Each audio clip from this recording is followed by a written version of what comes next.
BJP RSS वालों को अब मैं अच्छी तरह जानता हूं। इन पर थोड़ा सा दबाव डालो, थोड़ा सा धक्का मारो, डर के भाग जाते हैं ये लोग। जैसे उधर से ट्रंप ने एक इशारा किया, फोन उठाया, कहा मोदी जी क्या कर रहे हो?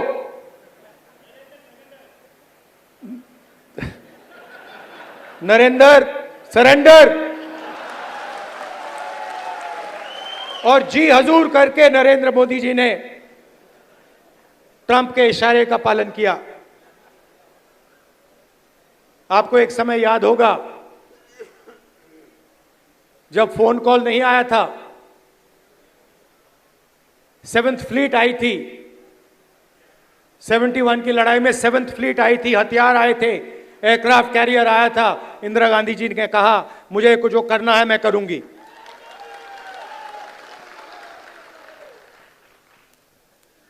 ये फर्क है, इनका कैरेक्टर है। ये सारे के सारे ऐसे हैं। आजादी के समय से सरेंडर वाली चिट्ठी लिखने की आदत है। 1 सेकंड में थोड़ा सा दबाव पड़े, भैया ये लो। हाँ, तो ये इनका कैरेक्टर है। कांग्रेस पार्टी सरेंडर नहीं होती है। गांधी जी, जवाहरलाल नेहरू, सरदार पटेल,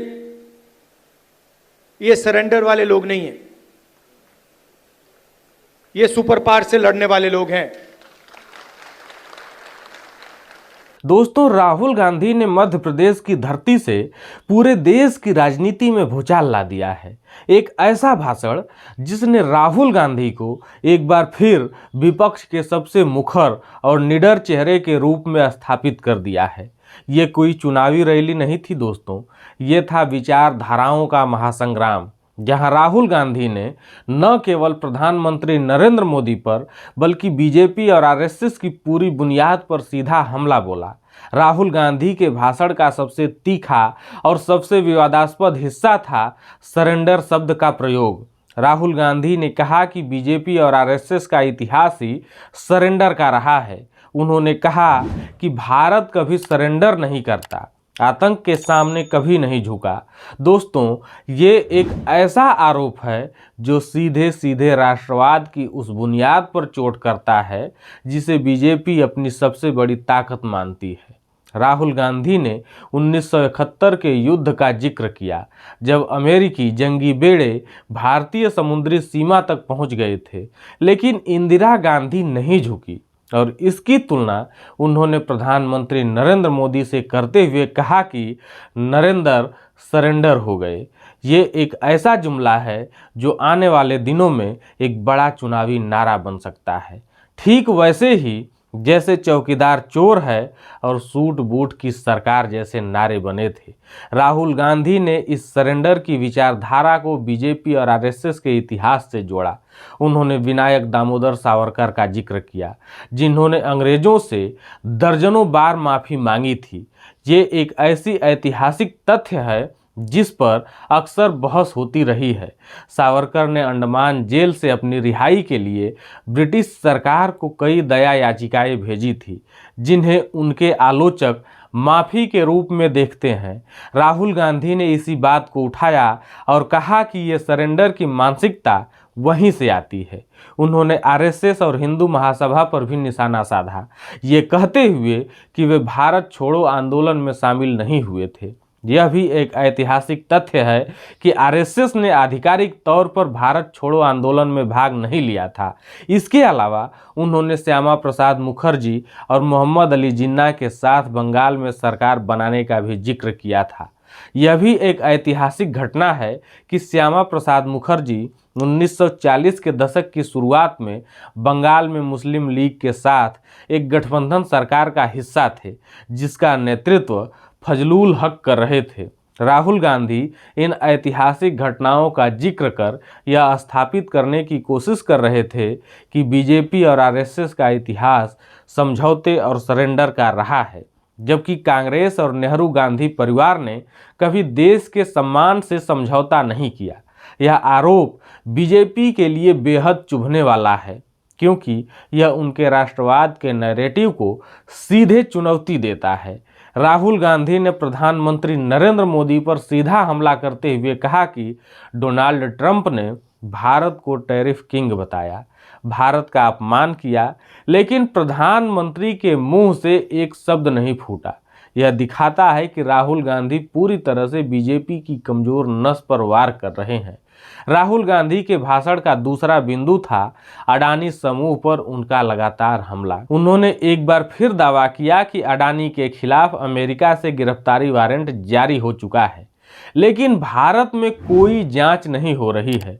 राहुल गांधी ने सवाल उठाया कि क्यों अडानी पर कोई कार्रवाई नहीं होती, जबकि आम आदमी पर लगातार बोझ बढ़ाया जा रहा है। उन्होंने कहा कि पूरा का पूरा धन कुछ ही लोगों के हाथ में जा रहा है। उन्होंने डिफेंस से लेकर माइनिंग और इंफ्रास्ट्रक्चर तक हर जगह अडानी की मौजूदगी का जिक्र किया और कहा कि ऐसा लगता है कि इस देश में इन 2-3 लोगों को छोड़कर कोई बिजनेस वाला बचा ही नहीं है। उन्होंने एक बहुत ही महत्वपूर्ण बात कही कि अडानी क्या बनाता है। उन्होंने कहा कि अडानी का पूरा माल चाइना का है, हिंदुस्तान में जो लाकर बेचता है। उन्होंने उदाहरण दिया कि ये फ़ोन जो अडानी अंबानी जैसे लोग हिंदुस्तान में बेचते हैं, उससे चाइना के युवा को रोजगार मिलता है, हिंदुस्तान के युवा को नहीं। उन्होंने बेरोजगारी के मुद्दे को अडानी से जोड़ा और कहा कि जहां भी देखो युवा कहते हैं कि उनके पास कोई काम नहीं है, कोई भविष्य नहीं है। यह एक तीखा हमला था जो सीधे सीधे सरकार की आर्थिक नीतियों और रोजगार सृजन की क्षमता पर सवाल उठाता है। राहुल गांधी ने अपनी पुरानी सूट बूट की सरकार वाली छवि को फिर से दोहराया और कहा कि अगर आपको हिंदुस्तान में बिजनेस चलाना है तो या तो आपका नाम अडानी हो या अंबानी, नहीं तो आपके लिए नोटबंदी और गलत जीएसटी है। ये दिखाता है कि राहुल गांधी लगातार सरकार को कुछ खास उद्योगपतियों की सरकार के रूप में चित्रित करने की कोशिश कर रहे हैं, जो आम आदमी और छोटे व्यापारियों की परवाह नहीं करती। याद कीजिए दोस्तों, जब राहुल गांधी ने अडानी पर संसद में भाषण दिया था तो उनके भाषण के कई हिस्सों को संसदीय रिकॉर्ड से हटा दिया गया था। इसके बाद उनकी सांसदी भी चली गई थी, जिसे बाद में सुप्रीम कोर्ट ने बहाल किया था। राहुल गांधी ने इस घटना का जिक्र करते हुए कहा कि अब जो उन्होंने मध्य प्रदेश में कहा है उस पर भी देश के कई अलग अलग हिस्सों में मुकदमे दर्ज हो सकते हैं। यह दिखाता है कि राहुल गांधी इस बात से कितने बेपरवाह हैं और अपने मुद्दों पर कायम रहने को तैयार हैं, चाहे उसके परिणाम कुछ भी हों। यही नहीं, राहुल गांधी ने जातीय जनगणना को एक राजनीतिक हथियार के तौर पर ही नहीं छोड़ा है, बल्कि उसे सामाजिक न्याय की लड़ाई का सबसे महत्वपूर्ण औजार बताया है। उन्होंने स्पष्ट किया कि जातीय जनगणना के 2 मॉडल हैं, एक बिहार का और दूसरा तेलंगाना का। उन्होंने तेलंगाना मॉडल को सही मॉडल बताया और कहा कि देश की जनता को आगे का रास्ता इसी मॉडल से दिखाई देगा।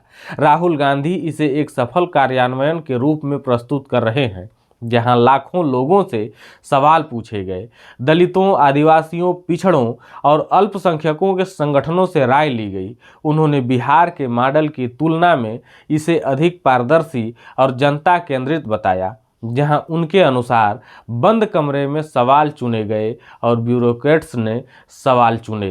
राहुल गांधी ने जातीय जनगणना की आवश्यकता को समझाने के लिए एक बहुत ही सरल और प्रभावी एक्सरे का उदाहरण दिया। उन्होंने कहा कि जब किसी को चोट लगती है या फ्रैक्चर होता है तो डॉक्टर सबसे पहले एक्सरे कराने को कहता है ताकि समस्या का पता चल सके। उन्होंने कहा कि पूरा देश जानता है कि दलितों, पिछड़ों और गरीब सामान्य वर्ग को जबरदस्त चोट लग रही है और सिर्फ एक्सरे कराने को कह रहे हैं।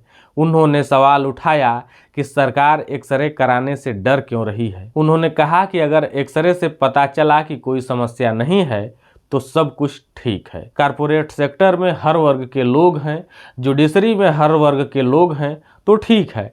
लेकिन अगर एक्सरे से पता चला कि टांग टूटी हुई है तो कुछ ना कुछ तो करना ही पड़ेगा ना। ये एक शक्तिशाली तर्क है जो सीधे सीधे डेटा और तथ्यों के आधार पर सामाजिक असमानता को उजागर करने की बात करता है। राहुल गांधी ने इस बात को अडानी अंबानी मॉडल से जोड़ा। उन्होंने कहा कि अगर जातीय जनगणना हो गई तो यह उनका अडानी अंबानी वाला मॉडल वहीं खत्म हो जाएगा, क्योंकि देश को पता लग जाएगा कि 90% लोगों को कोई फायदा हो ही नहीं रहा है। सारा धन 5 से 10% लोगों के हाथ में जा रहा है और जनता अपने आप खड़ी होकर इसे रोक देगी। यह दिखाता है कि राहुल गांधी जातीय जनगणना को केवल एक डेटा संग्रह अभ्यास के रूप में नहीं, बल्कि एक ऐसे उपकरण के रूप में देख रहे हैं जो देश की आर्थिक और सामाजिक संरचना में मूलभूत परिवर्तन ला सकता है। उन्होंने प्रधानमंत्री मोदी के जातीय जनगणना पर बदलते बयानों पर भी हमला बोला। उन्होंने कहा कि मोदी जी पहले कहते थे कोई जात नहीं है, सिर्फ 4 जात हैं, और चुनाव के समय वह ओबीसी बन जाते हैं। उन्होंने गडकरी और मोहन भागवत के बयानों का भी जिक्र किया और कहा कि थोड़ा सा दबाव पड़ा तो एकदम से सरेंडर हो गए। उन्होंने इसे महिला आरक्षण बिल से जोड़ा, जिसमें 10 साल बाद लागू होने की बात कही गई है, और कहा कि बीजेपी जातीय जनगणना करना ही नहीं चाहती है, बल्कि दबाव में आकर बोल गई है। राहुल गांधी ने अपने भाषण में बार बार इस बात पर जोर दिया कि यह लड़ाई विचारधारा की है। उन्होंने कहा कि एक तरफ कांग्रेस पार्टी है जो संविधान को मानती है और दूसरी तरफ बीजेपी और आरएसएस हैं जो संविधान को नहीं मानते और उसे खत्म करना चाहते हैं। उन्होंने आरोप लगाया कि बीजेपी और आरएसएस ने हिंदुस्तान की सारी संस्थाओं को पकड़ लिया है, हर संस्था में अपने लोग डाले हैं और देश का गला घोंट रहे हैं। यह कांग्रेस का मूल आरोप रहा है कि बीजेपी और आरएसएस देश के लोकतांत्रिक संस्थानों को कमजोर कर रहे हैं। राहुल गांधी ने इस बात को भी स्पष्ट किया कि आरएसएस से उनका विरोध विचारधारा के स्तर पर है, कोई निजी विरोध नहीं है। उन्होंने कहा कि आरएसएस वाले उस शख्स से बेतहाशा चिढ़ते हैं जो उनकी विचारधारा के विपरीत बात करता है। उन्होंने नेहरू से लेकर अब तक पूरे गांधी परिवार पर निगाह डालते हुए कहा कि आरएसएस को सबसे ज़्यादा चिढ़ पंडित नेहरू से और उसके बाद राहुल गांधी से है। उन्होंने इंदिरा गांधी और राजीव गांधी से आरएसएस को कम दिक्कत होने की बात कही, क्योंकि उनके अनुसार इंदिरा गांधी और राजीव ने बार बार विचारधारा के साथ समझौता किया था, लेकिन पंडित नेहरू और अब राहुल गांधी ये दोनों विचारधारा के स्तर पर किसी तरह का कोई समझौता करने को तैयार नहीं है। यही वजह है कि राहुल गांधी के खिलाफ देश के अलग अलग हिस्सों में इतने सारे मुकदमे दर्ज हैं। हालांकि मध्य प्रदेश में राहुल गांधी की मौजूदगी और उनके भाषण का एक और महत्वपूर्ण पहलू था पार्टी के भीतर की गुटबाजी और चुनौतियों को संबोधित करना। मध्य प्रदेश वह राज्य है जहां पिछली बार सत्ता हाथ में आते आते निकल गई थी, जहां कांग्रेस की हालत पतली है और जहां छिंदवाड़ा लोकसभा भी वे हार गए थे। उन्होंने कमलनाथ जैसे कद्दावर नेताओं की भूमिका पर भी परोक्ष रूप से सवाल उठाया। कमलनाथ विधानसभा चुनाव के दौरान बाहर ही नहीं निकल रहे थे, जबकि शिवराज सिंह चौहान लगातार रैलियां कर रहे थे। राहुल गांधी ने अपनी पार्टी कार्यकर्ताओं से मुलाकात के दौरान इस बात को स्वीकार किया कि उनमें जीतने का टैलेंट है, लेकिन उनके हाथ पीछे बांध दिए गए हैं। यह कहीं ना कहीं पार्टी के उन नेताओं की तरफ इशारा था जो गुटबाजी कर रहे हैं या जिनका मन बीजेपी में है। जैसा कि लोकसभा चुनाव से पहले कई कांग्रेसियों के बीजेपी में जाने से स्पष्ट हुआ था, राहुल गांधी ने कार्यकर्ताओं को भरोसा दिलाया कि वह उनके साथ खड़े हैं। उन्होंने कहा, मैं यहाँ आपको यह बताने आया हूँ कि मैं आपके साथ खड़ा हूँ और जो भी कांग्रेस पार्टी की विचारधारा की रक्षा करेगा, जो भी कांग्रेस पार्टी को मध्य प्रदेश में बढ़ाने की कोशिश करेगा, उसके साथ मैं खड़ा मिलूंगा।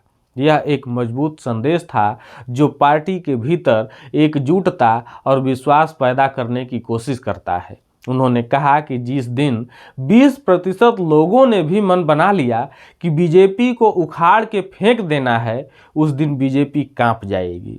यह कार्यकर्ताओं को प्रेरित करने और उन्हें अपनी शक्ति का एहसास कराने का एक प्रयास था। हालांकि राहुल गांधी के भाषण का सबसे बड़ा टेक अवे नरेंद्र सरेंडर का नारा है। यह नारा सिर्फ एक जुमला नहीं है, बल्कि एक सोची समझी रणनीति का हिस्सा है।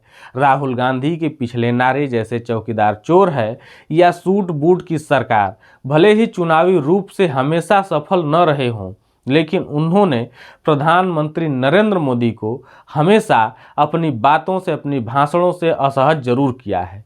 अब नरेंद्र सरेंडर का नारा सीधे सीधे प्रधानमंत्री के नेतृत्व और देश के सम्मान के मुद्दे पर सवाल उठाता है। राहुल गांधी इस बात पर जोर दे रहे हैं कि जब विदेशी नेता भारत का अपमान करते हैं तो प्रधानमंत्री चुप क्यों रहते हैं। यह एक ऐसा बिंदु है जिस पर बीजेपी को जवाब देना मुश्किल हो सकता है, क्योंकि यह सीधे सीधे उनकी मजबूत नेता की छवि पर चोट करता है। राहुल गांधी इस वक्त इंडिया गठबंधन के सबसे मुखर चेहरों में से एक हैं। वह लगातार बीजेपी की कमजोर नसों पर वार कर रहे हैं, चाहे वह अडानी का मुद्दा हो, जातीय जनगणना हो या राष्ट्रवाद और इतिहास की व्याख्या हो। वह बीजेपी के लिए एक बड़े सिरदर्द का सबब बने हुए हैं, क्योंकि वह उनके नैरेटिव को लगातार चुनौती दे रहे हैं और एक वैकल्पिक दृष्टिकोण प्रस्तुत कर रहे हैं। उनका यह भाषण दिखाता है कि राहुल गांधी अब केवल मुद्दों को उठाने वाले नेता नहीं रहे, बल्कि वह एक स्पष्ट विचारधारा और एक आक्रामक रणनीति के साथ मैदान में उतरे हैं। वह अपने बयानों के परिणामों से बेपरवाह होकर अपने मुद्दों पर कायम रहने को तैयार हैं। यह उनकी राजनीतिक परिपक्वता और दृढ़ता को दर्शाता है। यह दिखाता है कि राहुल गांधी अब एक ऐसे नेता के रूप में उभर रहे हैं जो अपने मुद्दों पर स्पष्ट हैं, अपनी विचारधारा पर अडिग हैं और किसी भी परिणाम से डरने वाले नहीं हैं।